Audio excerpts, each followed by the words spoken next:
Welcome to the Collabyrinth. Follow the path. Choose your destiny.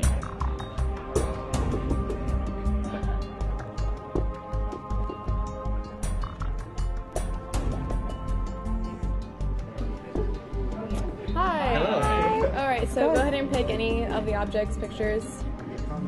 Okay. I'm gonna pick this one. All right. Do you own a TV? I don't own a TV. You don't. Do you ever watch TV? I do. Okay. What are your favorite shows? My favorite shows. I don't know. I like Star Trek Next Generation. All right. Would you feel like that's a mindless show, or do you really interact with that show? It's kind of a mindless show, I guess. I don't have to pay that much attention, but there's a little suspense in it.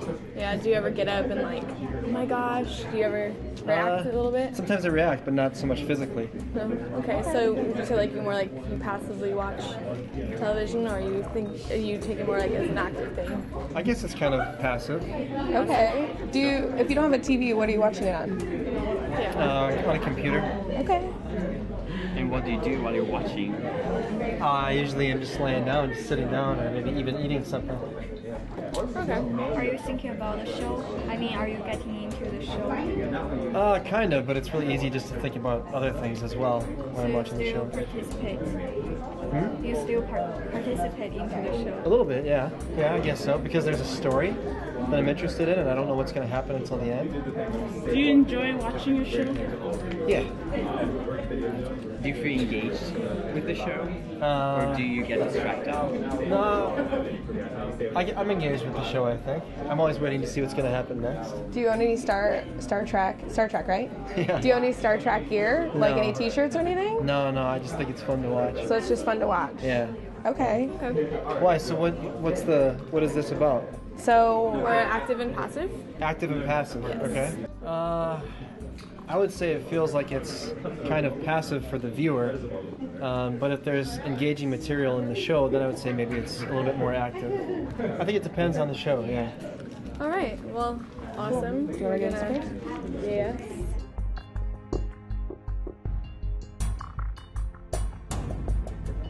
Oh, underneath. Hello. Hello. Hello. Welcome. Welcome to your Sublime Beautiful Dilemma. Sublime Beautiful Dilemma, okay. So in this scenario, you are the curator of an art show on behalf of Amnesty International, which is a human rights group against violence and abuse.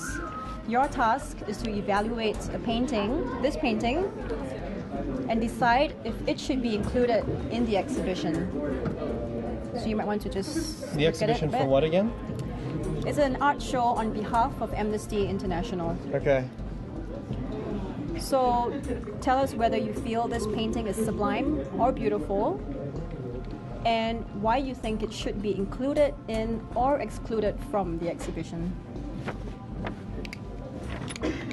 Okay, so I think that it's more sublime than beautiful, because I think there's an element of the terrifying and the scary, but at the same time it's exhilarating, which I think is what the sublime is. And I think it should be included in the exhibition, because I think the sublime is an experience that everybody should feel at some point. Right. So even though it goes against their core values, you think it's alright to be included as a part of the thing? Even though there are scenes that are... that depict violence against a person. Right, so it's not actual violence happening. I think it's just violence that's being represented. And so I think we can actually learn from it without actually hurting anybody. Right. So I think so. I think that he's on the line of aesthetics. I think so too. Yeah. Aesthetics? So we would like to award you As an aesthetic minotaur. aesthetic minotaur. Yeah. All right. Other side. All right. Because you're supposed to have 18 on the way out. Yeah, okay. Okay. Hello. Hi. So we have a couple of quotes here. You have to look through them and choose the one that speaks to you. The one that speaks to me. Yeah. Personal level. On a personal level. Okay, those who do not want to imitate anything produce nothing. Dali. Have no fear of perfection, you'll need to reach it. The more I study science, the more I believe in God. Einstein. Faith, not wanting to know what is true. Nietzsche. I cannot believe in a God who wants to be praised all the time. Nietzsche. Before God, we are all equally wise and equally foolish. Einstein. Woman was God's second mistake. Nietzsche. Okay, I actually think the first one is. Okay. I'm partial to this one. And why is that? Because I think what it shows is that we have to know what's happened before in order to make things that are new. Do you think this idea has a value beyond what you can touch, beyond monetary value? I think so, because I think in terms of sacred systems or sacred belief systems, we tend to hold on to things longer. It almost leads to a more conservative way of looking at the past, whereas a secular one might not be as attached to some of those traditions or some of those norms. So things that are not touchable, things that are intangible, maybe like whether you believe in love or things like that, or spiritual things, yeah, that might have something to do with it. So how do you think that the quote here relates to it, something being intangible? Something being intangible? Yeah. The reason I like the quote is because what's essentially being said is that we can't produce anything unless we do know what has happened historically, unless we do see what's come before and try to almost imitate it, because it's impossible to truly imitate anything, to produce something exactly the same again. I think we're going to give him aesthetics and ethics.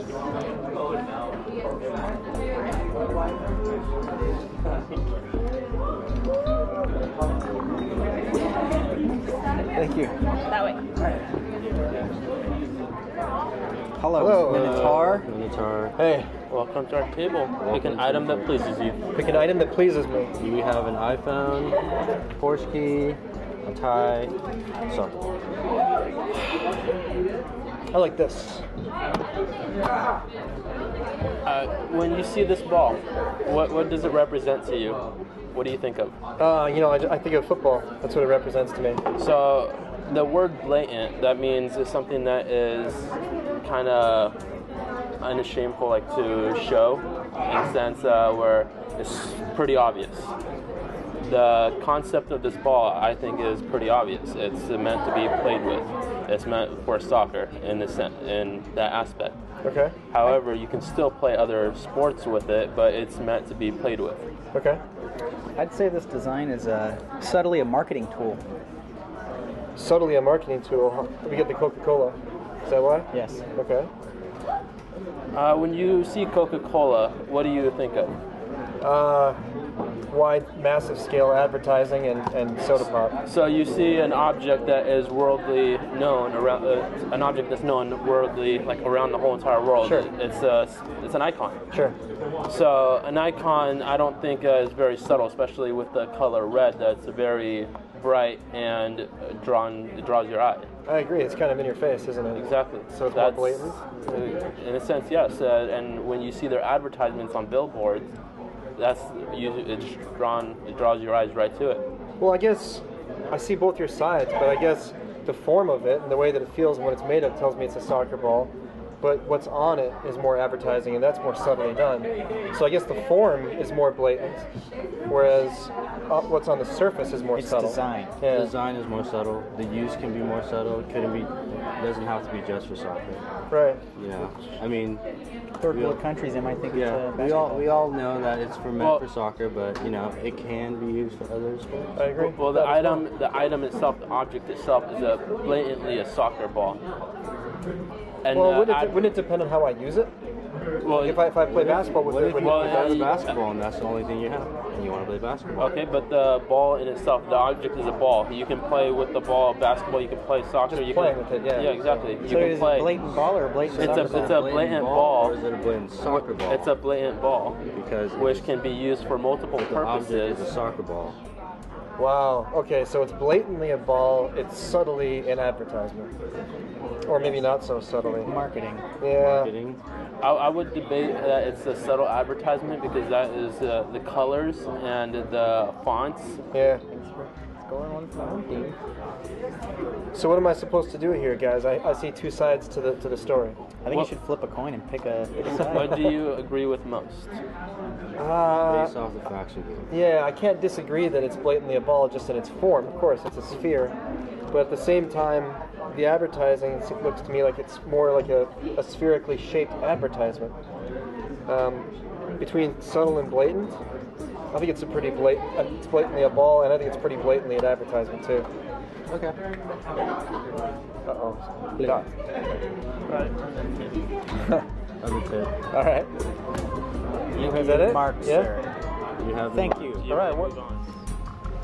Hello. Hey. More objects. Pick an object that you please.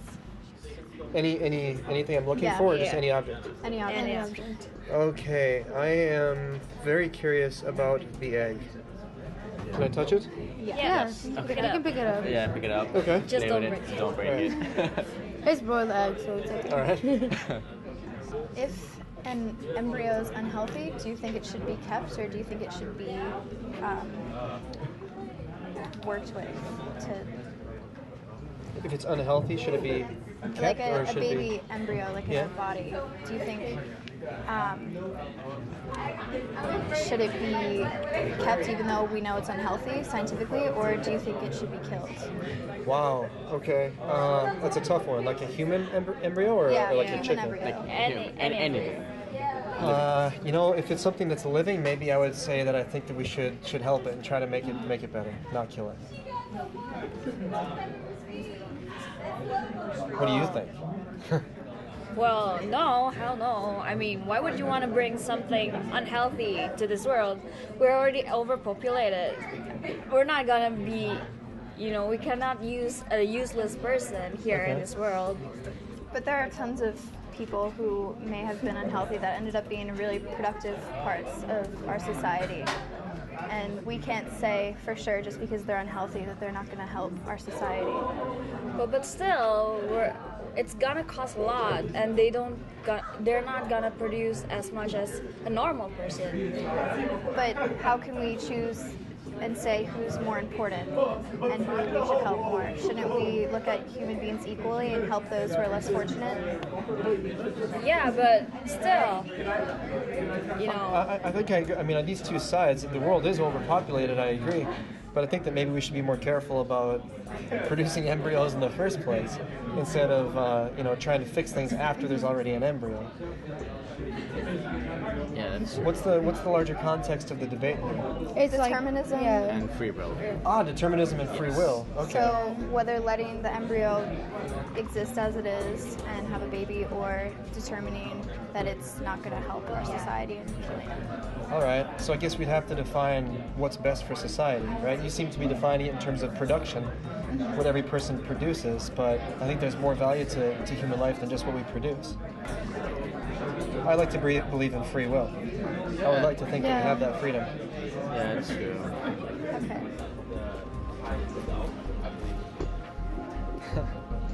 Thank you. Thank you. All right, what do we do here? We are here to debate the tenets of individual versus collective. Individual versus collective. Because we have a collective group of minotaurs ready to take you on. So, one or the other, or how do we? One of three. One of three. So, okay. What do you guys think? Let's go headphones. All right, headphones. Headphones. Do you prefer headphones or speakers? Oh man, depends on the context. Any context. I'll go with headphones. How come? Huh? How come? I guess because the individual can listen to music without bothering everybody else. Does that make sense? Okay. But why does that matter? I don't want to be that annoying minotaur annoying everybody else out there. What do you guys think? I prefer speakers. I mean, whenever I listen to music more often, it's mostly with a group, and it allows me to kind of kick back and relax a little bit more. If I'm stressed out and I have my headphones in, I kind of get a little bit too nervous because it's very inclusive. And when I can express myself exclusively to others, it makes me relax a little more and make me feel like, okay, we're all in this together, working at the same time. I mean, there's like the concert scenario, right, where you want to have the speakers, but they have these new clubs these days where everybody goes there and puts headphones on. Have you seen these? Yeah. So there's no music except for everyone's got the same song in the head, everybody's dancing. Yeah, silent concerts. Yeah. And in the reverse, in the regular world, it's kind of like that. The person who has the headphones is very inclusive and singular. There's times where people don't talk to other people because they're in their own little world, and that can be a bad thing, especially in design sometimes. Right, that's how I prefer headphones because of the relaxation phase of it. I mean, you can get away from anything basically, especially for music. You can listen to it without any interruption. So I think I do agree. I mean, I prefer the earphone or headphone. Yeah, and you don't really have to like bother other people with your music. Maybe like if you listen to like hard rock or like metal or something like that, like other people maybe don't like it, but you can live in your own world where you just listen to heavy metal and like enjoy it. Yeah. They have different visceral effects too. Like, if you're listening in your headphones, they can be really heavy metal, it can be loud music, but you're only getting it through your ears. Whereas if you're at a concert and it's really loud, and you don't have the speakers, you can feel the bass like move through your body, you can feel the waves, and everybody shares that. That shared experience is pretty important too, I think. So what conclusions have we come to here? It is better not to bother others with your music unless you wish to share the experience. Unless you wish to share the experience. So individual is polite, collective is about shared experience. Exactly. Okay. Yeah. Two colors. Two colors each. Yeah. It can be the same color, it's just two dots each. It works. Yes, please. All right. Onwards. Artificial and natural. Yes, so we're going to show you a card, and you're going to decide if it's more artificial or natural, and then we'll decide what kind of minotaur you are based off of that, okay? Wow, okay. Okay. So, this is prosthetic arm. Do you consider it more natural or artificial, even though it's controlled by the human brain? I'm still going to say artificial. How about you guys? Artificial. Yeah. So it comes down to the object itself, not the purpose, not like disregarding the fact that it is controlled by the human brain. The brain controls it as if it were a natural arm. That's a good point. So the process is actually pretty natural, but the product is artificial. Okay, good point. I still think because it's man-made, I will say that's artificial. I think it's because it's not part of us right away. We don't come out. Not organically.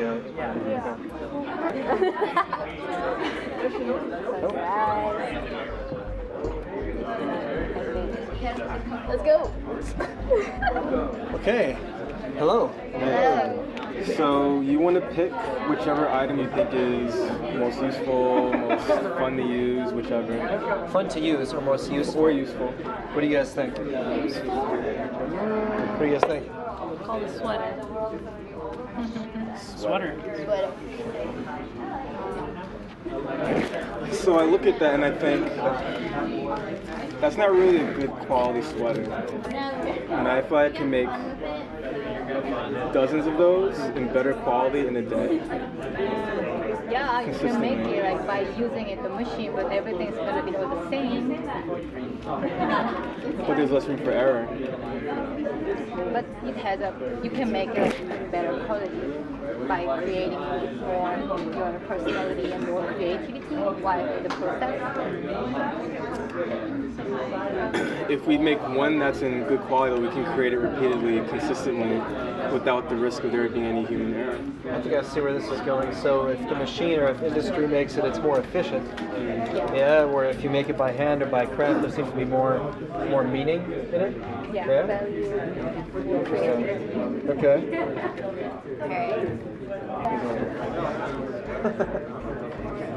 They're made by the machine. Pay for this. All right. Hello, sir. Hello. Have a seat. Have a seat. Thank you. All right. We are the virtual and actual group. Virtual and actual. Yeah. Please select an object.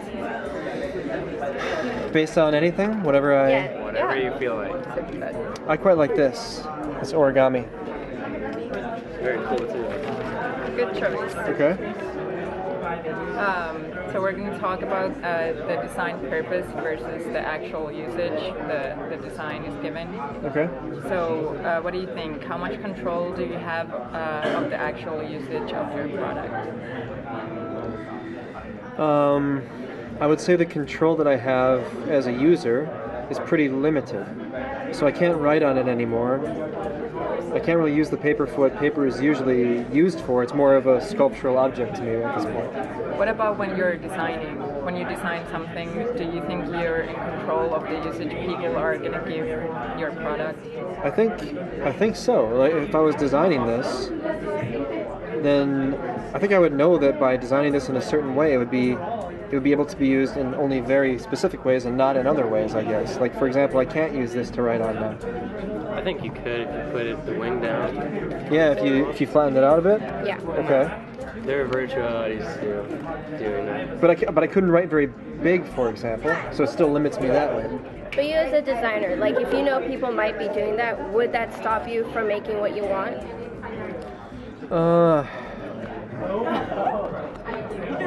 I don't know. I don't think it would. I mean, if the goal is to make, so in this case, a kind of a sculptural object, then you want to make the most sort of beautiful and well-crafted object that you can.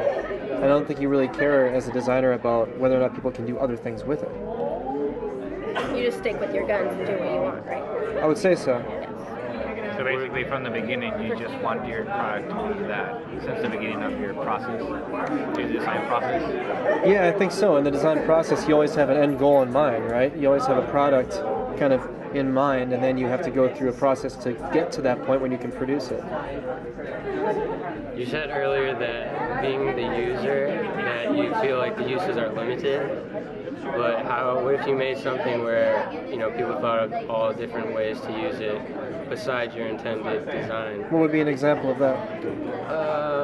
Not something too, say a pencil or a pen. Okay. That was, you know, intended to write. Yeah. But, you know, people can use it for all sorts of other things. I can point at something, I can use it as a weapon. Yes, exactly. Huh. So what do you think of the responsibility as a designer? Wow, that's a good point. I mean, any pen or pencil could be used as a deadly weapon, right? It doesn't mean we stop designing pencils. I don't know what the ethics of that is. I guess in that scenario, it just depends on what the user uses it for. It's kind of up to them at that point. So after the object is produced, the designer no longer has anything to has no role anymore. You don't think you could take into consideration the virtualities of what you design and maybe make it a little safe-proof for what people might use it for? I guess you could try, but it might compromise the function of the thing. Let us deliberate for a second. Okay.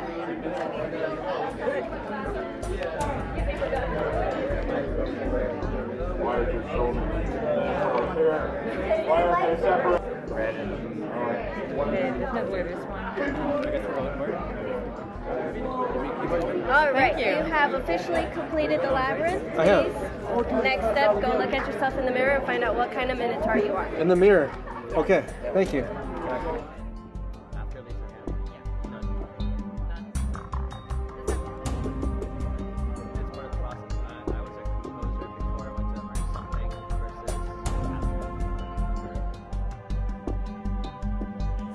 Red is ethical, blue is logical, yellow is aesthetic, and green is all of them. Green is the holistic minotaur. Okay, so I have the equal amount of all of them. I think I'm probably the green, the holistic minotaur.